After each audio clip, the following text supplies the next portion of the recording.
Hi Miss! So for today's video ay may makeover ko nga tong aming mini kusina. Alam ko sasabihin nyo ipa-tiles na lang ang mga to.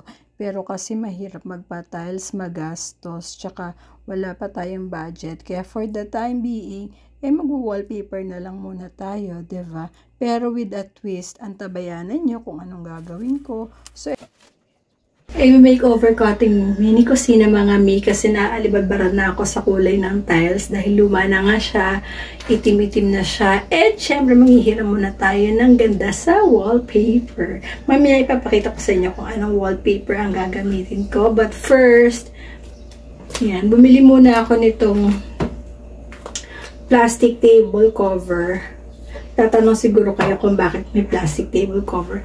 Kasi cocoveran ko yung ating vinyl sticker na plastic. Dahil sabi nga nila, pag nababasa yung vinyl sticker is babaho and all. And ayoko muna silang mabasa. And gusto ko magtagal sila. Kaya babalutan ko sila ng plastic. Ang ganda na nabili kong plastic. O, diba? Nakailang end ako. Ganda na nabili kong plastic. Makapal siya.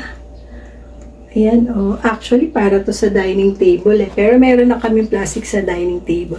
Yung mga gustong maglagay ng plastic sa table nila instead of glass, kasi mahal nga naman ang glass at saka delikado pag may mga bata, mababasag lang. So, I highly recommend this shop na pinagbilhan ko kasi ang kapal. Oh. Ang kapal and maganda yung kanyang plastic. Diba? Ganito lang yan, oh. Ilalatag ko sila dyan. Later you will see. Okay? Basta ilalagay ko yung link sa yellow basket or sa comment. Get yours now. Ganda.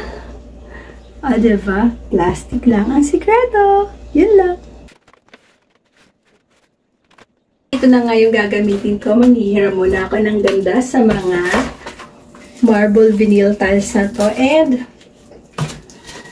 ayan, pang kitchen talaga siya, tsaka pang mga yung nababasa-basang area. Diba? Malaki na din siya, 60 by 60 ang size niya. And, didiskartehan ko na lang kung paano ko siya bubukit. So, let's start! Vinyl tiles ito mga miong. Waterproof, fireproof. Pero syempre, hindi ko nasisilaban ha. May mga sizes tong available. Ang nakuha ko ay 60 by 60. So, yun. O siya, kung gusto niyo nito, lalagay ko yung link sa yellow basket. Get yours now. Magsisimula na ako mag-makeover. In 3, 2, 1.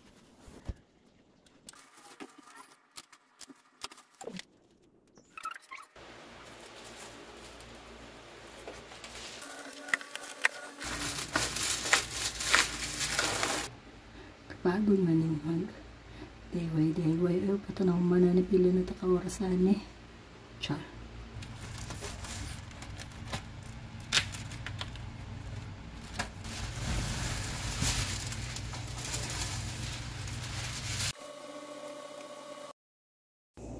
Konti na lang at matatapos ko na siya mga mi. O siya, follow for part 2. Pero maganda ng itsura niya. Aminin.